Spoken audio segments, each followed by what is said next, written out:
Buonasera e ben ritrovati al nostro appuntamento, Il Veneto racconta.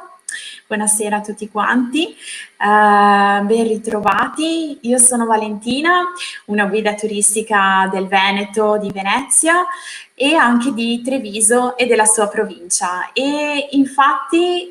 oggi vi voglio parlare, come preannunciato, di Treviso.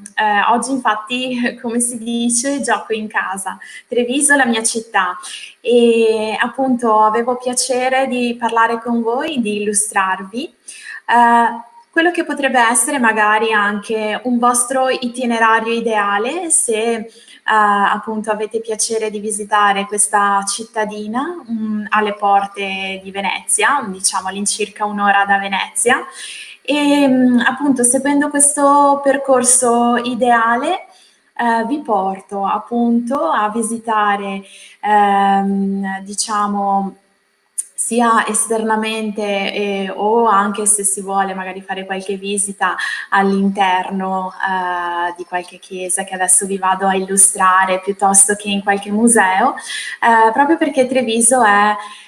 diciamo molto molto accogliente e soprattutto anche si possono ammirare diverse cose particolari, caratteri particolari appunto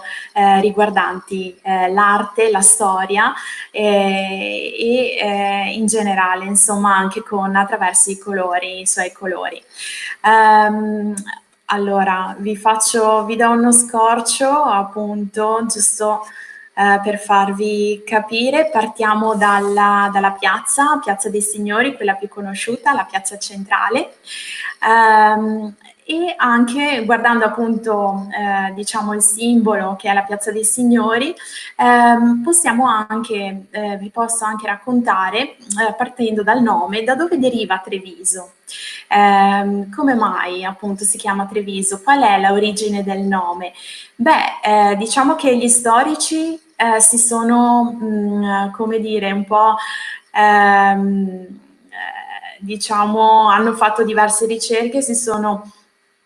destreggiati nelle varie teorie. Quella più accreditata, diciamo, è quella che derivi dalla parola latina ter visus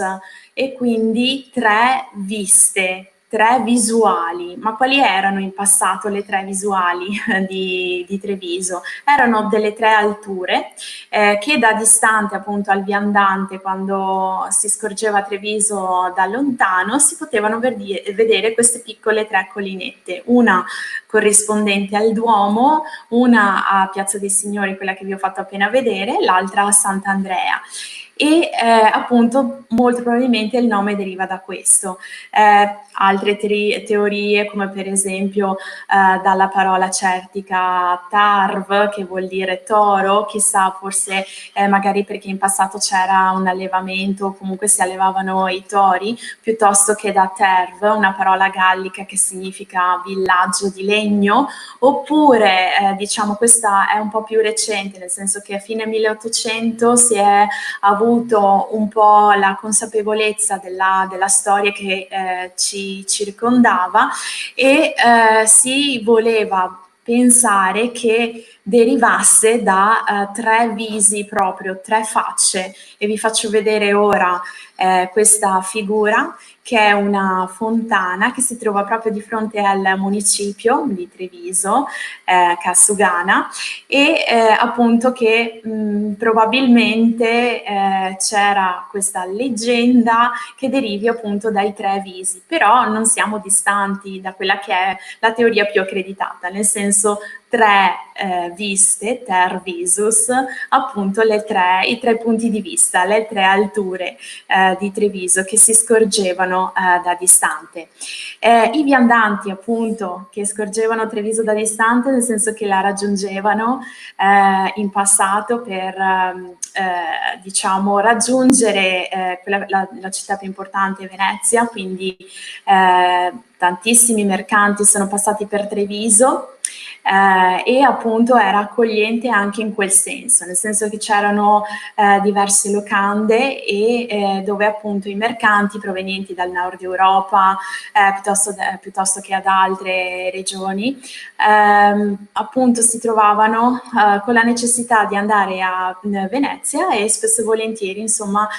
alloggiavano e si fermavano a Treviso. Treviso era ed è tuttora, perché chi appunto vi invito a passeggiare insomma tra le sue vie e scorgere anche i vari canali. Treviso è molto accogliente appunto ed è detta città d'acque proprio per questo, come per esempio Fazio degli Uberti che l'ha citata nel suo Dittamondo, appunto nel 1300, che era una sorta di prima guida turistica diciamo dell'Italia, dove descriveva Treviso molto accogliente con le varie fontane che di tutta ride, ovvero appunto costellata da queste fontane, ma molto più probabilmente dai fontanassi, ovvero proprio dei punti dove sgorgava l'acqua nei dintorni appunto in maniera spontanea, ma anche proprio dai vari canali appunto, e quindi lo scroscio d'acqua, il colore azzurro dell'acqua e anche il colore verde dei giardini pensili, perché appunto Treviso è detta anche il giardino di Venezia e quindi c'erano tantissimi, fino al 1500 c'erano tantissimi giardini pensili appunto, e offriva al viandante veramente insomma dei colori e un'accoglienza molto, molto interessante. Le origini di Treviso, beh, si possono comunque vedere. Si possono comunque vedere anche, scorgere, diciamo, in linea di massima le varie origini anche romane, proprio perché ci sono appunto delle tracce e vi faccio vedere dal secondo secolo avanti Cristo, Treviso appunto è stata conquistata, centuriata dai Romani, e abbiamo delle testimonianze. Passeggiando appunto vicino al Duomo possiamo scorgere questo mosaico paleocristiano risalente al IV secolo d.C., quando la piccola comunità appunto romana poi è stata cristianizzata, e si pensa appunto che qui proprio in questo mosaico era una sala prima termale, poi dopo è stata convertita in battesimale appunto, e proprio si possono vedere le varie decorazioni che ricordano un po' l'acqua, questi animali marini, poi i viticci, la vite insomma era simbolo anche di vita, e poi questa testa d'autunno molto molto bella e interessante. E quindi abbiamo visto, possiamo vedere appunto tra le vie di Treviso anche scorgere appunto l'origine romana che aveva, ma per esempio anche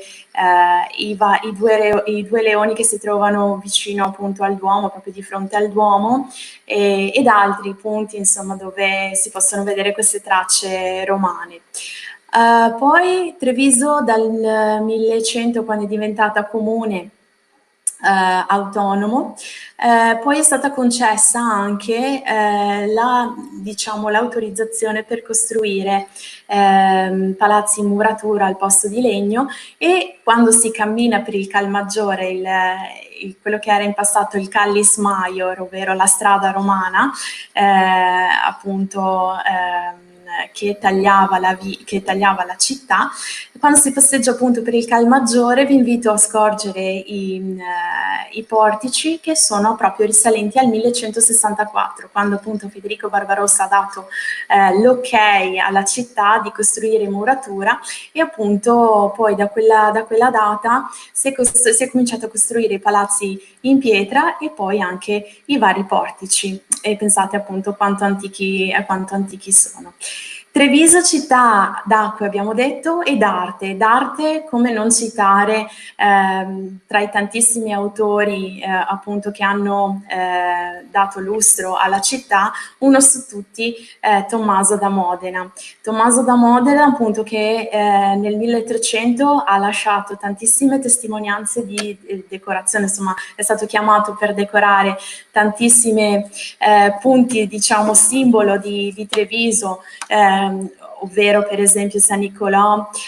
piuttosto che la chiesa di Santa Lucia, la piccola chiesa di Santa Lucia o San Francesco e il complesso museale di Santa Caterina. Vi invito appunto ad ammirare le bellissime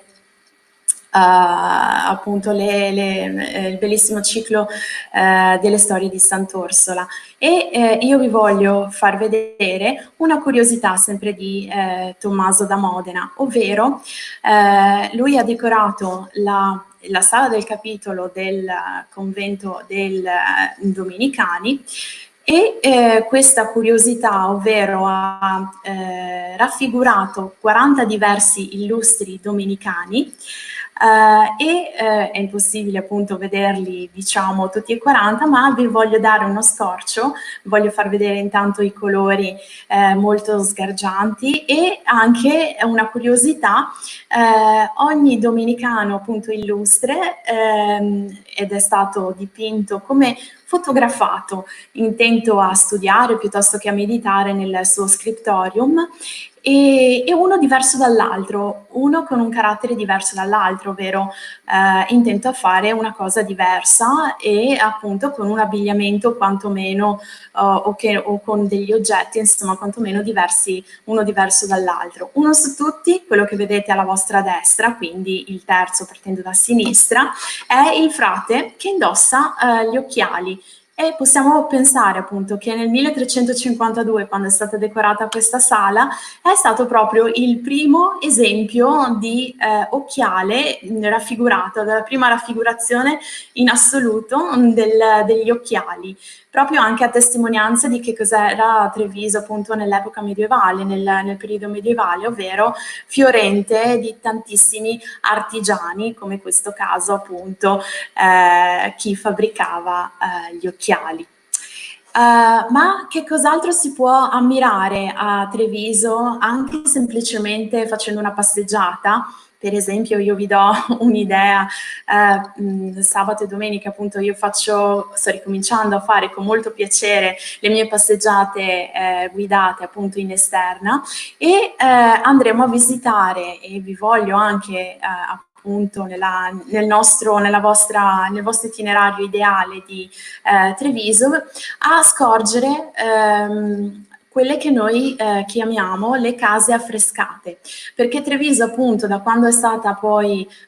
è stata conquistata dalla Repubblica di Venezia, quindi dal 1339 in avanti, ha cominciato ad abbellirsi, diciamo, e tutti i vari palazzi si è cominciata via via in modo più semplice e poi sempre più complesso ad essere affrescati e ad essere colorati in via via con tecniche diverse. Una su tutti è la tappezzeria, la finta tappezzeria, ovvero appunto questi affreschi e questi colori che ricordano dei finti arazzi e ricordano un po', anche guardano un po' la decorazione di palazzo, ricordano la decorazione di Palazzo Ducale a Venezia. E diciamo che passeggiando magari anche lungo i canali, si possono osservare tratti e resti di affreschi e possiamo immaginare com'era Treviso un tempo, ovvero colorata tra l'azzurro delle sue acque, il verde appunto dei giardini pensili, ma anche in tutti questi palazzi, in queste case affrescate dove per esempio si apponeva lo stemma della famiglia, piuttosto che anche il cosiddetto simbolo di San Bernardino da Siena, che era questo eremita o santo o predicatore che ha visitato un po' tutta l'Italia e che ha visitato anche Treviso e diverse famiglie famiglie sono diventate sue devote e come potete vedere per esempio in questa casa che si chiama, cioè che si trova in via Roggia, alla vostra sinistra vedete questo cerchio con questo sole all'interno con 12 raggi, ecco quello è il simbolo di San Bernardino da Siena che ha lasciato anche a Treviso e che appunto lui predicava tramite questo simbolo, diciamo, spiegava diversi concetti in maniera semplice e queste famiglie appunto poi sono diventate devote ed è per questo che in qualche via si possono vedere queste case con questo simbolo. E infatti appunto come vi ricordavo nei miei tour, nelle mie passeggiate guidate ci divertiremo e ci divertiamo insomma a scorgere e a trovare come una specie di caccia al tesoro questo simbolo, piuttosto anche tantissimi altri scorci di appunto affreschi via via sempre più diciamo colorati e complicati verso anche fino alla fine del 1500, molto molto interessanti da scorgere ed è diciamo un'idea diversa per visitare una città molto accogliente e anche comunque a misura d'uomo che è Treviso perché spesso e volentieri magari passeggiando, fermandosi per un aperitivo non si nota a determinati angoli visuali e quindi è un modo anche diciamo interessante e particolare nel dare un senso magari a quello che ci circonda e quindi appunto magari se volete venire a visitarmi anche nei miei social che è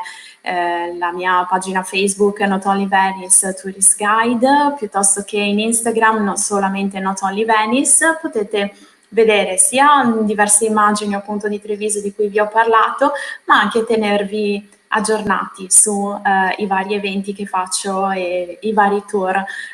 appunto che organizzo a Treviso e non solo e anche nei dintorni appunto della provincia di Treviso, della cosiddetta Marca Trevigiana. Io vi saluto, vi ringrazio appunto di seguirmi così numerosi, ogni settimana siete sempre di più e vi do appuntamento alla prossima con appunto il Veneto Racconta. Ciao a tutti!